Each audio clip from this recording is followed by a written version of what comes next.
don't vote.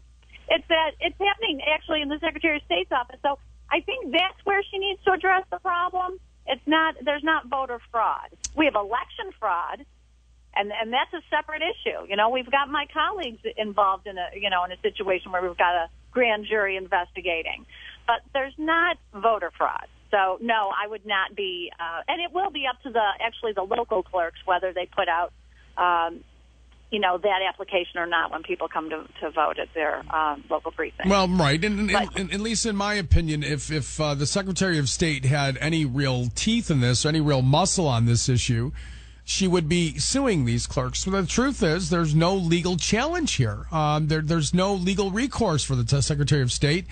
And you're right. I think you've identified it perfectly. It's about the way she trains her staff. And I've said this before, and I'll say it again. I am not picking on the people that work the front lines at the Secretary of State's office. If they're not properly trained, they're just doing their jobs.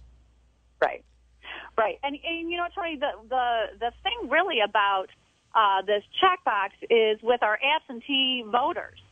Because if they don't check the box, and now, mind you, this is something new. So if you're a senior and you're used to voting absentee, it's not, if you don't see this, and when the legislation even went through, there was no font requirement. There was no, hey, let's put this in red ink so that people can see it.